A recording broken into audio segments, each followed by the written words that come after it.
Hello and welcome to episode 34 of the Gangrene Against the World podcast. I'm Allan Simon. The New York Jets are 2-9. They have secured their 10th straight losing season as they fall to the Baltimore Ravens, 23-10 in Baltimore. It has been a similar type of performance from this team the last few weeks. They certainly have not given up. They are playing for Aaron Glenn, but the product on the field is really poor, and it comes from a bunch of different places. Let's start with the props.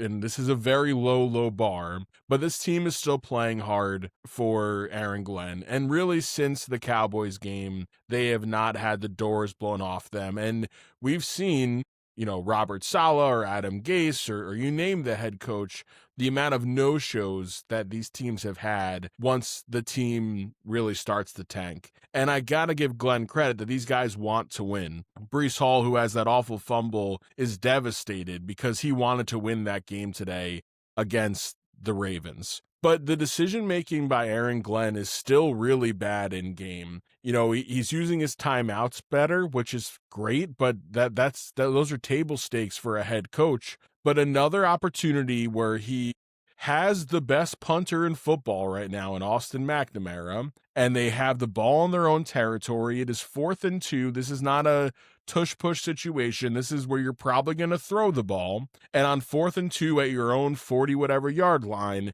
you go for it, and you don't get it again. And it just hands points to the Ravens. And your defense has been playing better. And instead of putting them in a position where they get to defend the full field, they defend a short field. It leads to points. And that was one of the two major blunders of this game. And the second, of course, is Breece Hall's fumble. And listen, Breece was the only spark on this offense all game. And, it was an effort play that he made, and the ball just gets ripped out when he's being tied up by another defender. But Breece Hall's had a few of these now where he fumbles in really big situations.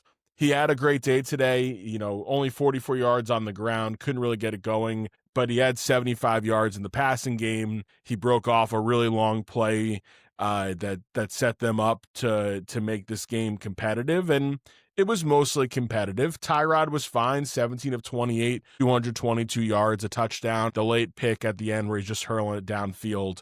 But Aaron Glenn needs to be taking the things he's learned, these mistakes that he's making, and apply them to games this year to show that he's not going to make those decisions next year. And another time going forward on 4th down, it's just a mistake. And the analytics and Seth Walder and all these idiots who think that, well, statistically, because they end up converting this X amount of times, it is worth it. No, you have to know your team. You have to know what your team is qualified to do and capable of doing.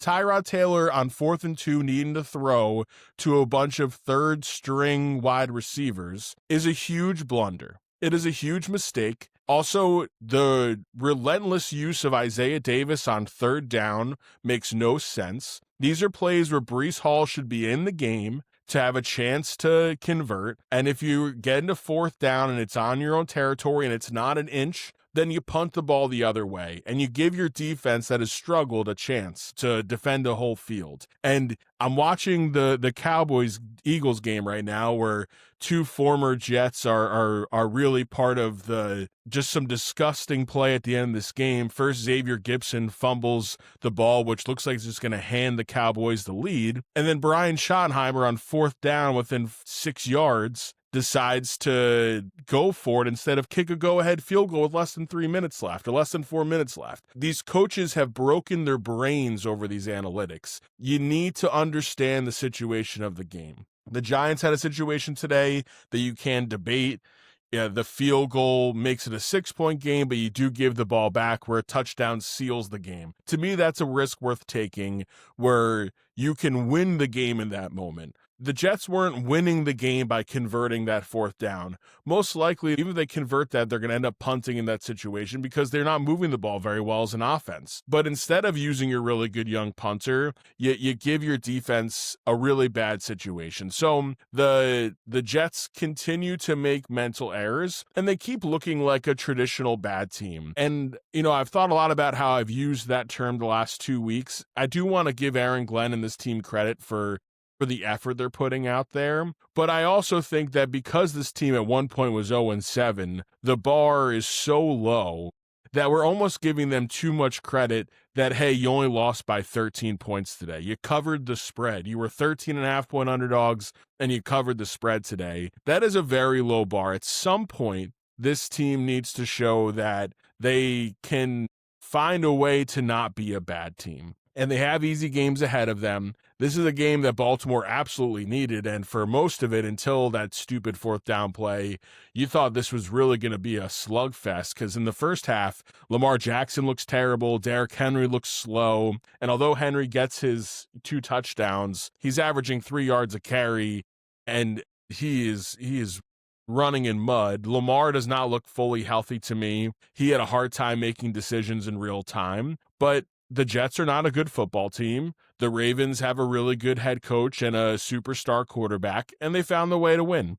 And you got to give them credit because their schedule gets really tough, and they've got to find a way to take this division, and I think they can as the Steelers lose today. And overall, this game was a huge win for the Ravens. But if the Jets go ahead and if they lose to Miami next week and they lose to the Saints and they lose to the Falcons, I think it is fair, depending on who the available head coaches are going to be, to say, is it worth taking a really hard look at Aaron Glenn? Now, if he goes 1-2, 2-1 in those games, and they continue to play like they kind of had, where they're competitive, they're in it, they give the Patriots another fight, then I think you can understand bringing Aaron Glenn back no matter what next year. But at some point, the play needs to be a little bit better. There needs to be more consistent play on defense.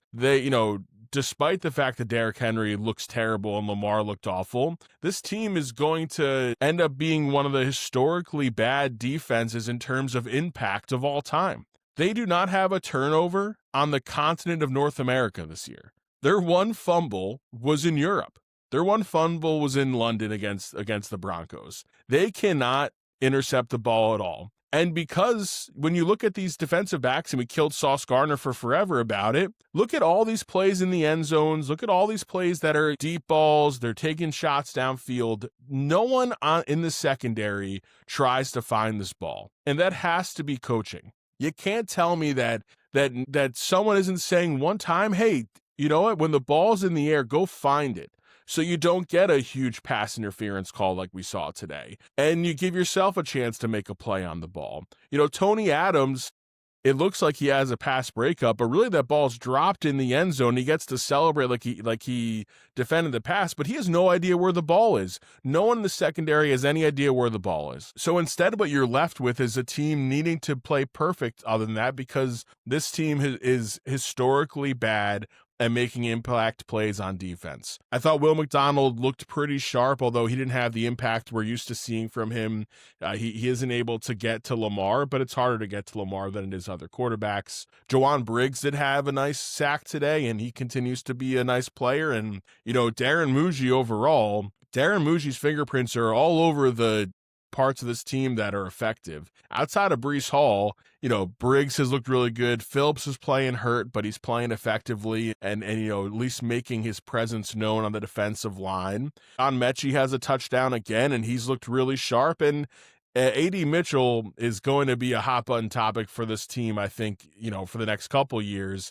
But that guy can get open, and he ran a beautiful route on an in route that led to a first down. He only had 2 catches on 7 targets. He needs to find a way to haul the ball in. Muji's brought in some guys that were really throw-ins and trades, and like Brownlee, right? Brownlee was a draft pick swap, and he makes some big plays today in the red zone. So there are things to celebrate about this team that give you hope about the future. But right now, there's no idea what the quarterback situation is going to be. Tyrod's going to be the start of the rest of the year unless he gets hurt, and I think we're going to see Brady Cook. Justin Fields is not going to be the backup on this team next year, although it might be tantalizing to think about it. I think it'd be a mistake, whoever you bring in, whether it's a veteran or a rookie next year. And the head coach is still a huge question mark. It is a thing to say that, hey, at least they're still playing, and that deserves some credit. But if that's the bar we're setting for the head coach of the New York Jets, then this team's never going to be good. This team is never going to succeed. We're going to go another 10 years without a winning season because if the bar is, well, they're not getting the doors blown off them. They're not getting embarrassed every single weekend. They lost by 2 touchdowns today. You know, the reaction online is like, hey, it was a pretty good effort by the Jets today. They lost by 2 scores. The bar is so incredibly low for the Jets right now. It's embarrassing, really. But I felt the same way when they're being competitive after the first half. Now they give it all away immediately because they make dumb plays, they make a bad decision, and then all of a sudden you're down 2 scores again. And it happens so fast with this team. You know, the Jets, this is 11 straight games without an interception, the longest streak in NFL history to start a season. And a lot of the accolades or achievements, if you can call them that, at the end of the season are going to be real lowlights for a team that has been really bad for 15 years. And it's a shame that this conversation about Aaron Glenn probably won't go away until they win a couple more games. But you know what? Shows something. I thought he looked like a good leader on the sideline today. He goes up to Breece Hall and has his arm around him. He doesn't kill him as he shouldn't. You know, Breece Hall's your best player, and he made a mistake, and it happens. It was an effort mistake. That's the bare minimum for a head coach. So overall, listen, I'm glad that we're watching a team that's not getting blown out every single week. I'm glad that there's some bright spots on this roster, but, you know, I'd rather be the Jets right now than seeing what the Giants are doing every week where they're blowing fourth quarter leads. The Giants tie a record, their 5th loss in a game where they've held a double-digit lead. They are 2-5 when they've had a lead of at least 10 points this season. And that's coaching, and that's a bad defensive coordinator. But you think in the future, because it seems like they've got a quarterback who could be really good, there's hope for this team. They're going to have first pick at a head coach. I think that's a good landing spot. So, you know, long term, it's probably better to be a Giants fan than a Jets fan. But in terms of this season, seeing what the Giants are doing, where they're putting up great performances and then they have a defensive coordinator who doesn't have his all-pro defensive tackle on the field in overtime, you know, but those are all things that are going to be sorted out in the offseason, where for the Jets, this is who we're going to have next year. It is going to be the Aaron Glenn show again, hopefully with a new defensive coordinator. We have no idea who the quarterback is going to be or what combination of quarterbacks we're going to see. And it's frustrating to know that there's not going to be a lot of answers that come from these next few weeks. But the Jets lose again. They guarantee their 10th straight losing season, which is unfathomable when you think about how 2015 ended and the hope for Todd Bowles. And then to think it's been 15 years